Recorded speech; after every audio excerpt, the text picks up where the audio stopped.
안녕하세요. 이번 시간에는 단넷의 어레이풀 제네릭 T에 대해 알아봅니다. 간단히 말하면 뉴바이트 배열을 계속 찍어내지 않고 이미 만들어둔 배열을 빌려 쓰고 돌려주는 방법인데요. 이 영상에서는 지시를 거치지 않고 배열을 재사용하는 원리와 풀 내부의 3층 캐시 구조, 그리고 렌트와 리턴을 사용할 때 반드시 피해야 하는 함정들, 마지막으로 유니티 모바일 환경에서 어떻게 실전 적용하는지까지 차근차근 풀어드리겠습니다. 먼저 문제 상황부터 보시죠. 유니티 모바일 게임에서 UDP 패킷을 처리하는 아주 흔한 코드입니다. 네트워크 스레드가 매틱마다 수백 바이트짜리 패킷을 받아서 파싱하는데요. 세 번째 줄에서 매 호출마다 3바이트 배열 4096을 생성합니다. 그리고 메서드가 끝나면 그 버퍼는 참조를 이뤄서 곧바로 지시 대상이 됩니다. 60Hz로 이 메서드를 돌리면 1초에 60개, 1시간이면 무려 21만 개의 4KB 배열이 힙에 쌓였다가 사라지는 셈입니다. 프로파일러를 열어보면 두 가지 증상이 나타납니다. 첫째는 지시 스파이크입니다. 단면 객체가 사는 젠 영역이 가득 차면 지시가 스탑 더 월드 방식으로 모든 스레드를 정지시키고 힙을 스캔하는데 이 멈춤이 수십 밀리초씩 주기적으로 발생합니다. 모바일 환경에서 이 정도 멈춤은 그대로 프레임 드랍으로 이어지죠. 둘째는 LOH 파편화입니다. 버퍼 크기를 100KB 정도로 키우면 상황이 더 나빠지는데요. 85,000바이트. 그러니까 약 83KB 이상인 배열은 라지 오브젝트 힙, 큰 객체 전용 힙으로 따로 분류됩니다. 이 LOH는 기본적으로 압축을 하지 않기 때문에 구멍이 숭숭 뚫린 채 주소 공간이 낭비되고 결국 메모리는 남아있는데 연속 공간이 없어서 아웃 오브 메모리 익셉션이 터지기도 합니다. 여기서 자연스럽게 한 가지 의문이 생깁니다. 배열의 내용물은 매번 덮어 쓰이는데 왜 배열 자체는 한 번 만들어서 계속 돌려 쓰지 못할까요? 어레이풀이 바로 이 질문에 대한 단넷의 공식 답입니다. 이해를 돕기 위해 비유부터 시작해볼까요? 어레이풀은 도서관이라고 생각하시면 좋습니다. 독자, 즉 우리 코드가 책, 즉 배열이 필요할 때마다 서점에서 새로 사는 대신, 다시 말해 뉴바이트 배열로 새로 만드는 대신 도서관에서 빌려 쓰고 반납합니다. 빌리는 동작이 렌트이고 돌려주는 동작이 리턴입니다. 도서관은 반납된 책을 서가에 꽂아두었다가 다음 사용자에게 다시 빌려주죠. 그러니까 책 자체의 출판, 즉 힙 할당이 일어나는 빈도가 극적으로 줄어듭니다. 핵심은 이겁니다. 뉴 대신 풀을 쓰면 지시가 배열을 수거할 일이 사라집니다. 왜냐하면 배열 객체 자체가 죽지 않고 풀 내부에 살아있는 상태로 계속 보관되기 때문입니다. 이 다이어그램이 두 방식의 차이를 한눈에 보여줍니다. 왼쪽 빨간 박스는 뉴바이트 배열 방식인데요. 호출이 들어올 때마다 배열 A, B, C가 새로 힙에 할당되고 메서드가 끝나면 참조를 이뤄서 지시의 스탑 더 월드 수거로 이어집니다. 결과적으로 프레임 스파이크가 찍히죠. 오른쪽 초록 박스는 어레이풀 방식입니다. 버킷 4096 안에 미리 배열 몇 개가 들어있고 렌트로 빌려 쓰고 리턴으로 돌려놓는 순환이 반복됩니다. 지시가 개입할 일이 없고 할당 자체가 0바이트로 유지됩니다. 이 그림의 핵심은 풀 내부의 배열들이 죽지 않고 계속 살아서 왔다 갔다 한다는 점입니다. 그럼 실제 코드로 넘어가 보겠습니다. 유니티에서 가장 자주 쓰이는 패턴이 바로 네트워크 수신 버퍼인데요. 한 가지 미리 알아두실 것이 있습니다. 어레이풀은 유징 시스템 닷버퍼스 네임스페이스에 들어있습니다. 어레이풀뿐만 아니라 메모리풀, 그리고 뒤에서 나올 iBufferWriter 같은 버퍼 풀링 API는 모두 시스템.버퍼스 네임스페이스에 모여 있습니다.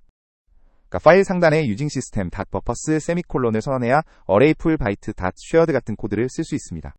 이제 비포와 애프터 코드를 비교해볼까요? 먼저 비포 버전입니다. 이름 그대로 리시브 비포 메서드인데요. 세 번째 줄에서 뉴바이트 배열 4096으로 매번 신규 할당을 합니다. 코드는 짧고 깔끔해 보이지만 이 메서드가 네트워크 수신 루프처럼 자주 호출되면 아까 본 지시 스파이크가 그대로 재현됩니다. 요점은 이 한 줄, 뉴바이트 배열 4096이 반복 호출의 주범이라는 점입니다. 이번에는 풀을 사용하는 애프터 버전입니다. 다섯 번째 줄 보시면 어레이풀 바이트 shared 렌트 4096으로 풀에서 배열을 빌려옵니다. shared는 단넷, 런타임이 제공하는 전역 공용 풀이고 렌트 4096은 4096바이트 이상인 배열을 달라는 요청입니다. 그리고 여섯 번째 줄부터 트라이 블록 안에서 그 버퍼를 프로세스 메서드로 넘겨 사용합니다. 마지막 12번째 줄의 파이널리 블록이 핵심입니다. 어떤 예외가 터지더라도 반드시 리턴을 호출해서 풀의 배열을 돌려줍니다. 이 트라이 파이널리 패턴이 어레이풀을 쓸 때 반드시 지켜야 하는 기본 관용구입니다. 리턴의 두 번째 인자 클리어 어레이풀스는 배열 내용을 지우지 않고 그대로 반납한다는 뜻인데 이 옵션은 뒤에서 민감 데이터를 다룰 때 자세히 다루겠습니다. 코드만 봐서는 두 버전의 진짜 차이를 실감하기 어렵습니다. 그래서 두 메서드를 같은 어셈블리에 놓고 IL-SPY-CMD로 디컴파일한 IL 결과를 비교해 보겠습니다. IL은 C샵이 컴파일되어 생성되는 중간 언어인데 여기서 보면 실제로 힙 할당이 어떻게 사라지는지가 명확하게 드러납니다. 먼저 비포 버전의 IL입니다. 세 번째 줄에 주목해주세요. new ARR이라는 IL 명령이 나오는데 이것이 바로 C샵의 뉴바이트 배열 4096이 컴파일된 결과입니다. new ARR은 CLR이 젠 0 또는 크기에 따라서는 LOH에서 메모리를 할당하고 배열 객체를 만드는 명령입니다. 이 명령이 실행될 때마다 GC가 추적해야 할 객체가 하나씩 늘어납니다. 그 위에 1번 주석은 이 IL 블록이 리시브 비포 메서드의 것임을 알려주는 표시입니다. 이후 줄들은 단순히 배열 참조를 로컬 변수에 저장하고 프로세스를 호출하는 부속 동작들입니다. 결론은 하나, new ARR이 있는 한 힙 할당이 피할 수 없이 발생한다는 것입니다. 이번에는 풀을 쓴 애프터 버전의 IL입니다. 먼저 앞쪽부터 보실게요. 1번 주석에 표시된 것처럼 이 블록은 리시브 애프터의 IL입니다. 그리고 5번째 줄이 핵심입니다. 콜버트로 어레이풀 제네릭 바이트의 렌트 메서드를 호출하고 있습니다. 중요한 건 앞선 비포에서 보였던 new ARR이 이 IL 어디에도 등장하지 않는다는 점입니다. 새 배열을 만들지 않고 풀 내부에 이미 존재하는 배열의 참조를 가상 호출 하나로 받아옵니다. 할당이 제로라는 게 이 한 줄에서 증명되는 셈입니다. 이제 뒤쪽의 파이널리 블록을 보시죠. 19번째 줄의 ldc.i 4.0은 클리어 어레이 매개 변수로 폴스를 스택에 올리는 명령이고 20번째 줄의 콜버트가 어레이 풀의 리턴 메서드를 호출해서 배열을 다시 풀로 돌려보냅니다. 그 위쪽에 점트라이와 파이널리 구조가 보이는데요. C샵 컴파일러가 우리가 쓴 트라이 파이널리 문을 IL 레벨의 예외 핸들러 블록으로 그대로 변환합니다. 이 구조 덕분에 트라이 블록 안에서 어떤 예외가 튀어나오든 파이널리가 반드시 실행되고 따라서 리턴도 반드시 호출됩니다. 어레이 풀의 안전성은 결국 이 언어 수준 보증 위에 올라타 있는 셈입니다. 여기서 꼭 짚고 넘어갈 점이 있습니다. 풀을 쓴다고 해서 new ARR이 완전히 사라지는 건 아닙니다. 가장 처음 호출되는 시점에는 풀 자체가 비어있으니 풀 내부에서도 결국 new ARR이 한 번 일어납니다. 하지만 두 번째 호출부터는 반납된 배열이 계속 재사용되니까 전체 호출수로 보면 할당 횟수가 극적으로 줄어드는 겁니다. 그러니까 효과는 호출이 많을수록 커진다. 이렇게 이해하시면 되겠습니다. 이제 풀 내부가 어떻게 생겼는지 들여다볼 차례입니다. 어레이 풀 닷쉐어드는 사실 단순한 리스트가 아닙니다. 여러 스레드가 동시에 접근해도 락 경합을 최소화할 수 있도록 3층 캐시 구조로 설계된 고급 자료 구조인데요. .NET 런타임 소스에서는 TLS 오버 퍼 코어 락드 스택스 어레이 풀이라는 긴 이름의 클래스로 구현되어 있습니다. 이름이 곧 구조를 설명합니다. TLS 위에 코어별 락 스택이 있다. 이런 뜻이죠. 이 다이어그램을 보면 3개의 계층이 위에서 아래로 쌓여 있습니다. 맨 위 파란색이 1층 TLS 1 슬롯 캐시입니다. 여기 TLS는 스레드 로컬 스토리지, 즉 스레드 지역 저장소를 뜻하는데요. 현재 스레드가 최근에 리턴한 배열 한 개를 버킷별로 슬롯에 보관합니다. 스레드 단독 영역이라서 락이 전혀 없고 가장 빠른 경로입니다. 가운데 노란색이 2층 퍼 코어 락드 스택입니다. CPU 코어 개수만큼 스택이 있고 각 코어 스택은 깊이가 약 8개입니다. 접근할 때 짧은 스피너를 잡지만 같은 코어 내에서만 경합이 생기니까 여전히 빠릅니다. 맨 아래 회색이 3층입니다. 내 코어 스택도 비어있으면 이웃 코어의 스택에서 배열을 훔쳐오고 그마저도 다 비어있으면 그때서야 최후의 수단으로 new ARR을 호출해 진짜 할당을 수행합니다. 그러니까 풀의 새 배열이 생기는 건 오직 전체 풀이 고갈됐을 때뿐이고 한 번 생긴 배열은 리턴을 통해 점점 1층과 2층으로 채워집니다. 유니티 입장에서 중요한 포인트가 하나 있습니다. 유니티 게임 로직은 기본적으로 메인 스레드 하나가 같은 크기의 버퍼를 반복해서 렌트하고 리턴하는 전형적인 패턴을 보이는데요. 이 패턴에서는 거의 모든 호출이 1층 TLS에서 끝납니다. 2층, 3층까지 내려갈 일이 거의 없다는 뜻이죠. 락도 없고 포인터 하나 교환하는 수준이라서 U 대비 수배 빠른 속도가 나옵니다. 유니티에서 어레이 풀이 특히 잘 어울리는 이유이기도 합니다. 표로 정리해보겠습니다. 1층 TLS는 스레드당 1슬롯이 버킷별로 존재하고 동기화가 아예 없고 첫 시도에서 거의 항상 여기서 해결됩니다. 2층 퍼 코어 스택은 코어당 스택이 깊이 약 8 정도이며 짧은 스핀락을 사용하고 TLS가 비었을 때 내려옵니다. 3층은 스틸 또는 얼로케이트 단계인데요. 다른 코어의 스택에서 훔쳐오거나 최후의 new ARR로 새로 할당합니다. 이 단계는 전체 풀이 고갈됐을 때만 시행됩니다. 이 3층 구조가 바로 어레이 풀이 멀티 스레드 환경에서도 락 경합 없이 빠르게 동작하는 비결입니다. 다음은 버킷이라는 개념인데요. 풀이 모든 크기를 하나하나 따로 관리하지는 않습니다. 대신 2의 거듭 제곱 단위, 그러니까 16, 32, 60, 428이 8256 이런 식으로 1024, 2048까지 계속 커지는 크기 구간을 버킷으로 나누어 관리합니다. 렌트 N을 호출하면 풀은 N 이상인 가장 작은 버킷의 배열을 돌려줍니다. 예를 들어 렌트 1000을 하면 1024 크기의 배열이 돌아오는 식이죠. 중요한 건 요청 크기보다 큰 배열이 올 수 있다는 점입니다. 다이어그램으로 보시면 이렇습니다. 왼쪽에서 렌트 1000을 요청하면 화살표를 따라 가운데 버킷 1024에서 랭스가 1024인 배열을 돌려받습니다. 요청보다 실제 배열이 24바이트 크죠. 오른쪽의 빨간 경고 박스가 이 영상에서 가장 중요한 함정을 예고합니다. 받은 배열을 버퍼점 랭스로 순회하면 1024바이트를 읽게 됩니다.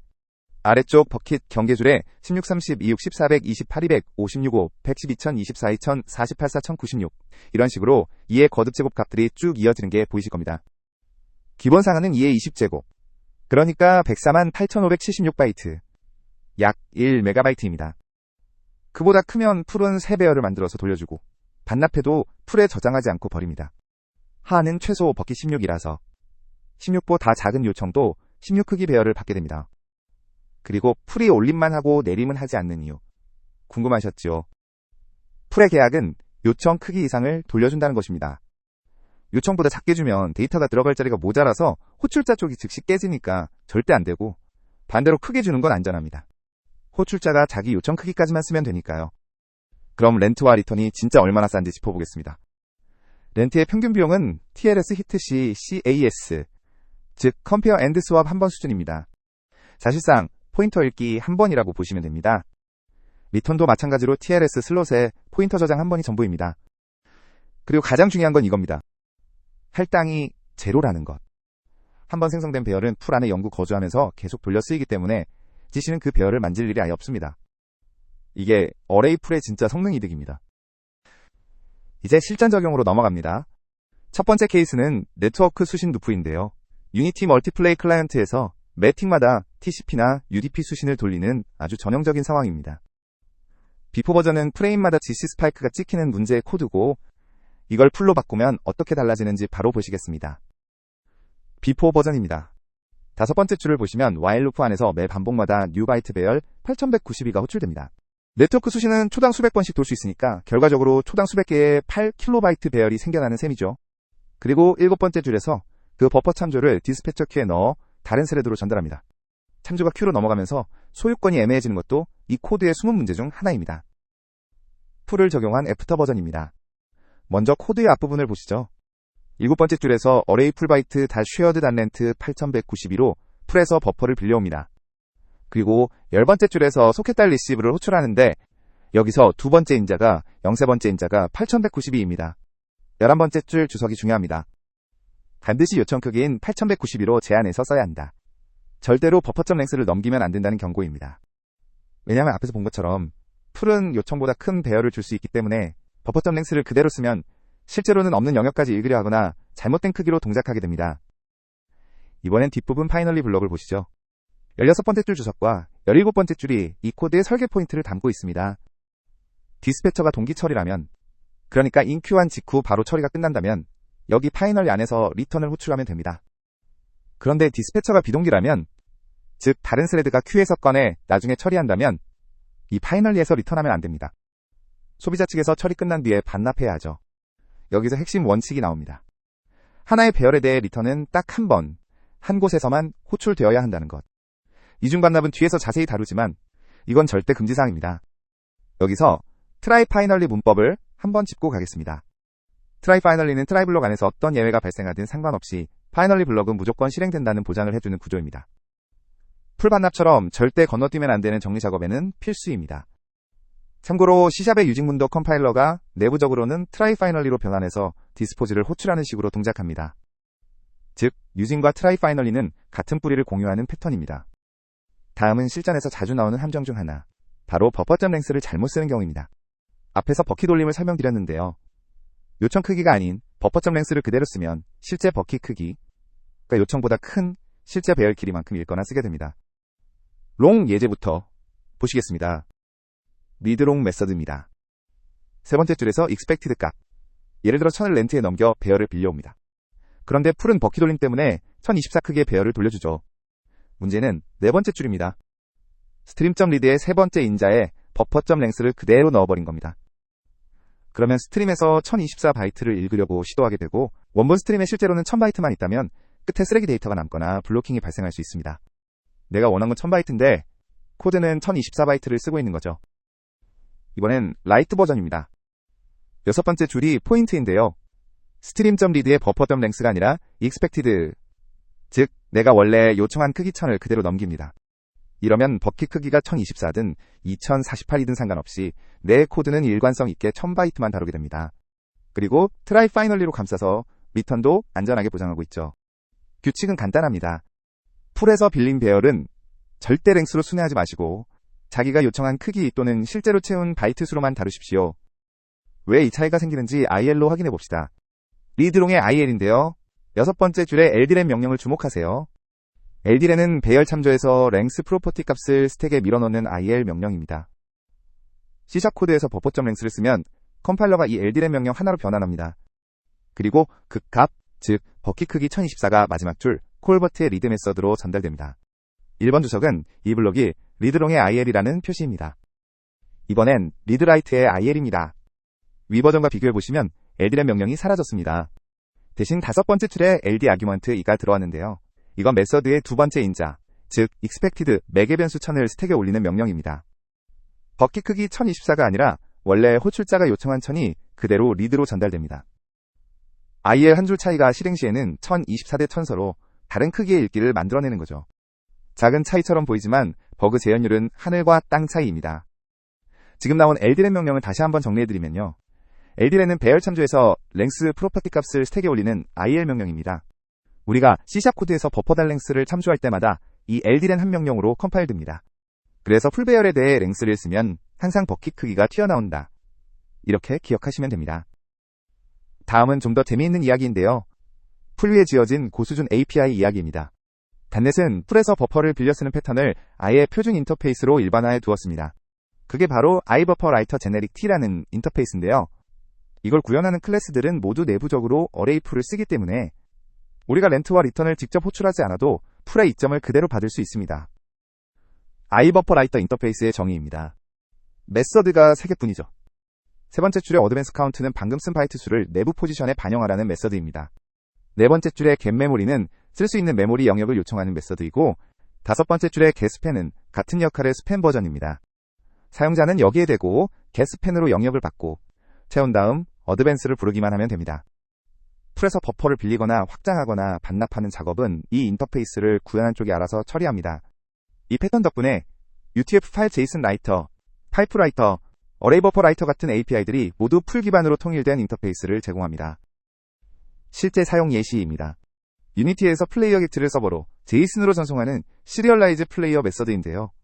먼저 앞부분 여섯 번째 줄 주석과 일곱 번째 줄을 보시죠. new array buffer writer byte 256을 만듭니다. 이 array buffer writer 클래스는 주석에 표시된 대로 내부에서 array 풀을 써서 버퍼를 관리합니다. 생성자에 넘긴 256은 초기 예상 크기일 뿐이고 실제로 데이터가 더 쓰이면 내부적으로 풀에서 더 큰 배열을 빌려 확장합니다. 사용자는 렌트도 리턴도 직접 하지 않습니다. 그냥 이 라이터 객체 하나만 만들면 됩니다. 이번엔 이 메서드의 나머지 부분, 특히 맨 아래 리턴문을 보시죠. 그 위쪽의 유징 블록에서는 UTF-8 JSON 라이터가 라이터에 JSON 바이트를 써놓습니다. 라이트 스타트 오브젝트부터 라이트 엔드 오브젝트까지 일반적인 JSON 작성 패턴이죠. 그리고 마지막 17번째 줄이 핵심입니다. 라이터.written 메모리는 풀 버퍼 위에 얹힌 뷰, 즉 리드 온리 메모리 바이트를 반환합니다. 실제로 데이터가 복사되는 게 아니라 풀에서 빌린 배열의 일부분을 가리키는 뷰 객체가 돌아오는 거죠. 이 전체 과정에서 우리가 뉴바이트 배열을 쓴 적이 없습니다. 그래서 고수준 API로 위임하는 게 풀의 이점을 가장 쉽게 얻는 방법입니다. 이 부분을 잘 기억해 두셔야 합니다. iBufferWriter를 쓰면 사용자는 렌트와 리턴을 직접 호출하지 않고도 풀의 이점을 그대로 받습니다. 버퍼 확장과 재할당, 반납이 모두 API 내부에서 자동으로 처리되죠. UTF-8 JSON 라이터, 파이프 라이터, 어레이 버퍼 라이터 같은 표준 구현체들이 이미 내부에서 풀을 쓰고 있기 때문에 가능하다면 직접 렌트를 부르기보다 iBufferWriter를 받는 API를 고르는 게 훨씬 간결하고 안전합니다. 그럼 실제로 언제 어레이 풀을 쓰고 언제 다른 방법을 써야 하는지 선택 기준을 표로 비교해 보겠습니다. 첫째, 스택 얼록은 스택에 할당되고 GC 영향이 전혀 없으며 메서드가 끝나면 바로 사라집니다. 수백 바이트 이하의 작은 버퍼를 메서드 내부에서만 쓸 때 적합합니다. 둘째, 뉴티 배열은 힙에 할당되고 GC 영향이 있으며 수명은 GC가 수거하기 전까지입니다. 작고 드물게 할당되고 오래 살아야 하는 객체에 쓰세요. 셋째가 오늘의 주인공 어레이풀 다렌트인데요. 풀가 재사용되는 힙에 할당되고 GC 영향이 거의 없으며 수명은 리턴을 호출할 때까지입니다. 수 킬로바이트에서 수 메가바이트 범위의 버퍼를 빈번하게 생성하고 해제하는 경우 이게 최선의 선택입니다. 정리하면 크기가 1kB를 넘거나 호출 빈도가 초당 수회 이상이면 어레이풀, 512바이트 이하이고 메서드 내부에서만 쓰면 스택 얼록, 나머지는 그냥 U를 쓰시면 되겠습니다. 이제부터는 어레이풀을 쓸 때 절대 하면 안 되는 함정들을 하나씩 짚어보겠습니다. 첫 번째 함정은 리턴을 잊는 경우입니다. 리턴 누락은 즉각적인 크래시를 일으키지 않아서 더 무서운 버그인데요. 서서히 풀의 이점을 잃어가는 은밀한 버그입니다. 겉으로는 풀을 쓰는 것처럼 보이는데 실제로는 U와 다를 바 없는 상태가 되는 거죠. 대표적인 롱 예제를 보겠습니다. 프로세스 패킷배드 메서드입니다.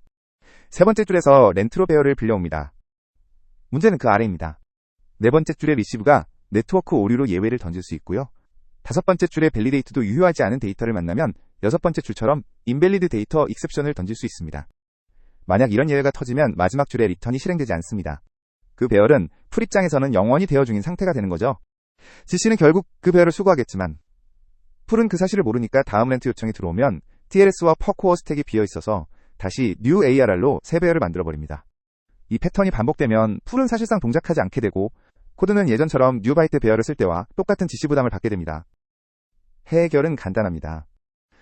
프로세스 패킷 굿을 보시면 렌트 뒤 네 번째 줄부터 트라이 블록으로 감싸고 10번째 줄의 파이널리 안에서 12번째 줄의 리턴을 호출합니다. 이렇게 하면 리시브나 밸리데이트 어느 쪽에서 예외가 터지든 상관없이 파이널리는 반드시 실행되어 배열이 풀로 돌아갑니다. 어레이풀의 기본 관용구는 이것 하나입니다. 렌트 직후 트라이, 파이널리 안에서 리턴, 이 패턴을 습관처럼 쓰시면 리턴 누락 버그는 원천적으로 차단됩니다. 두 번째 함정은 이중 반납입니다. 리턴 누락보다 훨씬 더 위험한, 어쩌면 풀 사용 중에 발생할 수 있는 최악의 실수라고 할 수 있는데요. 같은 배열을 실수로 2번 리턴하면 풀은 같은 배열을 2개의 서로 다른 자리에 넣게 됩니다. 그 결과 다음에 렌트가 2번 호출되면 서로 다른 호출자 2명이 같은 배열의 참조를 동시에 쥐게 되죠. 한쪽이 읽는 동안 다른 쪽이 덮어쓰기 시작하면 그 즉시 데이터 레이스가 발생합니다. 이건 디버깅도 정말 어렵습니다. 딱 이 패턴이 절대 금지입니다. 첫 번째 줄 주석이 말해주죠. 두 번째 줄에서 렌트로 1024짜리 배열을 빌려왔는데 세 번째 줄에서 한번 리턴하고 그 직후 네 번째 줄에서 똑같은 버퍼 변수로 리턴을 또 호출해버렸습니다. 이 두 번째 리턴이 풀을 오염시킵니다. 방지하는 방법 두 가지를 알려드리면요. 첫째는 반납한 직후 그 참조 변수에 널을 대입해서 실수로 다시 리턴이 불리는 걸 막는 것. 둘째는 iMemory 오너 같은 소유권 래퍼를 써서 누가 반납 책임을 지는지 명확히 표현하는 것입니다. 세 번째 함정은 민감 데이터 처리입니다. 이건 보안과 직결되는 문제인데요. 풀 배열은 재사용되기 때문에 이전 호출자가 썼던 데이터가 그대로 남아 있습니다. 만약 내가 쓴 배열에 인증 토큰이나 결제 정보, 암호화키 같은 민감한 값이 들어있었다면 그냥 리턴으로 돌려보내면 다음에 그 배열을 렌트해간 다른 코드가 그 데이터를 그대로 볼 수 있게 됩니다. 그러니까 민감 데이터를 담았던 배열은 반드시 0으로 지워서 반납해야 합니다. 그걸 강제하는 옵션이 바로 클리어 어레이 트루입니다. 핸드로스 메서드 예시입니다. 이름 그대로 인증 토큰을 다루는 메서드인데요. 11번째 줄이 핵심입니다. 리턴의 두 번째 인자로 클리어 어레이 트루를 넘겼습니다. 주석에도 필수라고 달려있죠. 이 옵션이 true면 풀이 반납받은 배열을 array.clear로 전부 0으로 덮었습니다. 다음에 이 배열을 빌려간 다른 코드는 토큰의 흔적을 전혀 볼 수 없게 되죠. 민감 데이터를 다루는 경로에서는 이 true가 비용이 아니라 필수 보안 조치입니다. IL로 보시면 차이는 한 바이트짜리 상수일 뿐입니다. Return Sensitive, 즉 Clear Array True 버전의 IL인데요. 두 번째 줄의 ldc.i 4.1 명령은 스택에 정수일즈 true를 올리는 IL 명령입니다. 그리고 세 번째 줄에서 리턴을 콜버트로 호출합니다. 1번 주석은 이 블록이 민감 데이터 반납 버전임을 표시합니다. 이번엔 return normal, 기본값 clear array false 버전입니다. 두 번째 줄이 ldc.i 4.0으로 바뀌었죠. 이건 폴스를 스택에 올리는 명령입니다. IL 레벨에서 두 버전의 차이는 딱 이 한 줄입니다. 하지만 진짜 비용 차이는 그 아래 리턴 내부에서 발생합니다. 클리어 어레이 true면 풀이 어레이다 클리어로 배열 전체를 0으로 덮어쓰는데 큰 배열일수록 이 비용이 무시 못할 수준이 됩니다. 폴스면 이전 내용을 그대로 보관하니까 빠릅니다. 그래서 원칙은 이겁니다. 일반 버퍼는 false, 민감 데이터는 true. 네 번째 함정은 참조 타입 배열과 클리어 어레이 폴스의 조합입니다. 지금까지는 어레이 풀바이트처럼 값 타입 배열을 예시로 들었는데요. 만약 어레이 풀섬 클래스처럼 참조 타입 배열을 빌렸다면 이야기가 달라집니다. 리턴 호출 시 클리어 어레이 폴스로 반납하면 배열 안에 저장된 클래스 참조가 그대로 풀 안에 살아남습니다. 그 참조가 가리키는 객체도 배열이 계속 참조하고 있으니 GC가 수거하지 못하죠. 결과적으로는 메모리 누수처럼 보이는 상황이 만들어집니다. 구체적인 예시를 볼까요? 홀드 레퍼런시스 메서드는 리스트 게임 오브젝트를 받아서 어레이 풀에서 빌린 배열에 담습니다. 첫 번째 줄 주석이 경고하듯이 참조 타입 배열인데 클리어 어레이 폴스로 쓴 잘못된 패턴입니다. 네 번째 줄에서 어레이 풀 게임 오브젝트 다 쉐어드 다 렌트로 게임 오브젝트 배열을 빌립니다. 일곱 번째 줄 루프에서 그 배열에 아이템즈를 하나씩 복사해 넣죠. 그리고 12번째 줄에서 리턴을 호출하는데 클리어 어레이 폴스를 넘깁니다. 13번째 줄 주석처럼 이 배열 안의 게임 오브젝트 참조들이 풀 안에 그대로 남아서 해당 게임 오브젝트들의 지시 수거를 방해합니다. 유니티에서 게임 오브젝트 하나하나가 꽤 무거운 객체임을 생각하면 이건 실제로 체감되는 문제가 됩니다. 해결은 이 한 줄이면 됩니다. 참조 타입 배열은 항상 클리어 어레이 true로 반납하세요. 이러면 풀이 배열 안에 모든 참조 슬롯을 널로 덮어쓰고 참조가 끊어진 게임 오브젝트들은 평소처럼 GC가 수거할 수 있게 됩니다. 참고로 최신 단넷 구현은 참조나 포인터를 포함한 타입에 대해서는 클리어 어레이 값과 상관없이 자동으로 클리어하도록 개선되어 있지만 코드 가독성과 하위 호환성 측면에서 명시적으로 true를 넘기는 것이 가장 안전합니다. 마지막 함정은 유니티의 ILE CPP 빌드와 관련된 것입니다. ILE CPP는 C#IL을 C++ 코드로 변환한 뒤 AOT, 즉 Ahead of Time 컴파일하는 방식인데요. 여기서 몇 가지 주의할 점이 있습니다. 첫째는 제네릭 공유 문제입니다. 어레이 풀 바이트나 어레이 풀 정수처럼 기본 타입은 문제없이 동작하지만 사용자가 정의한 스트럭트를 타입 인자로 넘기면 AOT 컴파일 단계에서 그 타입에 대응하는 버전이 미리 생성돼야 합니다. 그렇지 않으면 런타임에 에러가 날 수 있죠. 해결은 link.xml로 보존을 명시하거나 적어도 한 번은 정적 타입으로 사용해서 AOT 컴파일 시 포함되도록 만드는 겁니다. 둘째, 어레이 풀 자체는 단넷 스탠다드 2.1 이후 유니티에서 기본적으로 사용 가능합니다. system.buffer.dll 형태로 내장되어 있고 유니티 2021 이상이라면 별도 누게 패키지 설치가 필요 없습니다. 셋째는 스레드 모델 차이입니다. 유니티는 주로 메인 스레드 중심으로 돌아가지만 태스크나 스레드 풀을 쓰면 TLS 캐시가 스레드마다 따로 생깁니다. 짧은 수명의 스레드를 남발하면 TLS 캐시가 제대로 채워지기 전에 스레드가 사라져버려서 풀의 이점이 줄어들 수 있습니다. 멀티스레드로 풀을 쓸 때는 스레드 수명을 길게 유지하는 게 좋습니다. 이제 C# 버전별로 어레이 풀이 어떻게 발전해 왔는지 간단히 훑어보겠습니다. 어레이 풀은 단넷 코어 1.0 단넷 스탠다드 1.1이 나온 2016년에 시스템.버퍼스 패키지를 통해 처음 도입됐습니다. 이후에는 C# 언어 문법의 변화보다는 런타임과 PCL, 즉 베이스 클래스 라이브러리 버전이 올라가면서 주변 API가 계속 확장되는 방식으로 발전해 왔습니다. 런타임이 올라갈수록 풀을 더 편하고 강력하게 쓸 수 있는 도구가 늘어난다. 이렇게 이해하시면 되겠습니다. 가장 첫 버전, 그러니까 단넷 코어 1.0과 C# 7.0 시절의 사용 방식입니다. 첫 번째 줄 주석처럼 가장 기본적인 렌트와 리턴 패턴이죠. 두 번째 줄에서 어레이 풀 닷 쉐어드 달렌트로 빌리고 세 번째 줄 트라이 블록에서 사용한 뒤 네 번째 줄의 파이널리에서 리턴으로 돌려줍니다.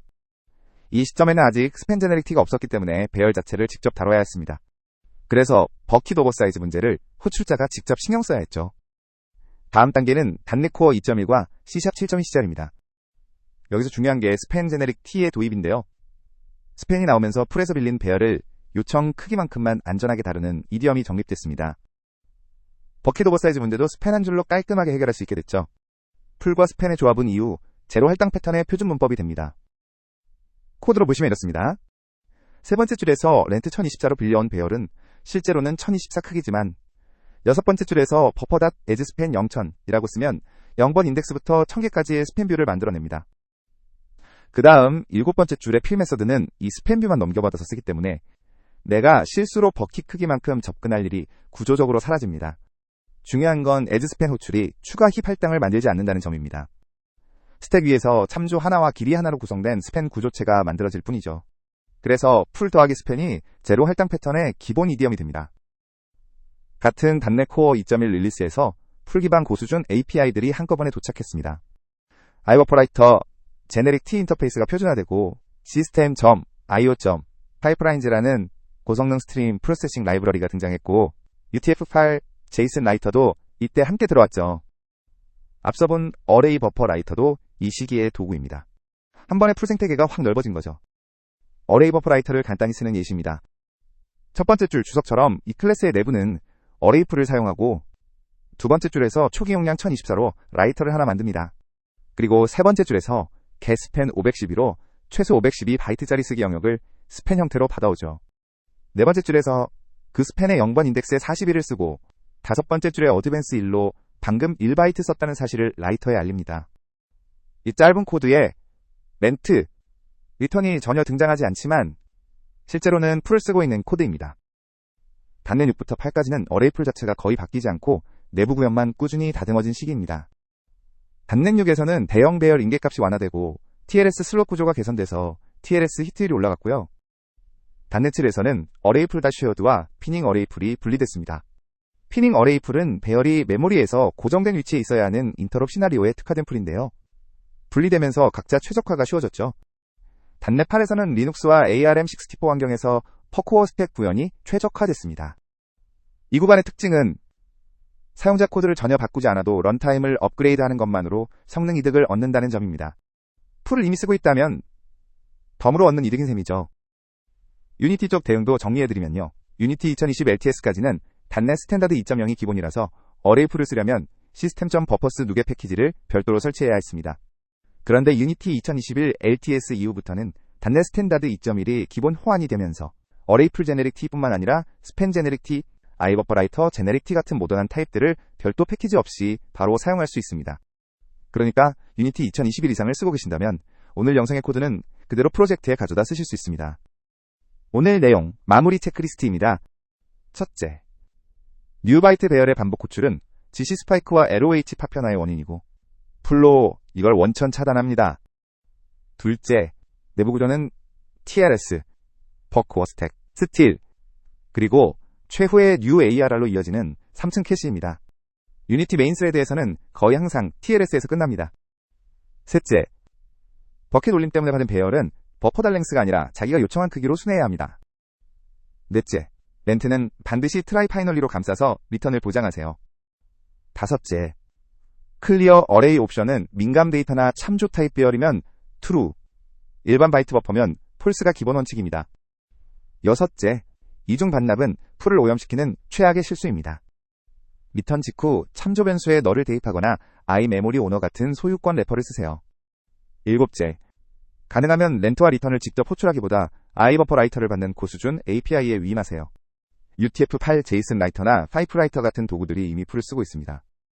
여덟째, 유니티 2021 이상이라면 추가 패키지 없이 바로 쓸 수 있고 네트워크 하펫이나 스트리밍 I/O, 직렬화 중간 버퍼 같은 곳에 우선 적용하는 게 좋습니다. 이상으로 어레이 풀 제네릭 T 영상을 마치겠습니다. 감사합니다.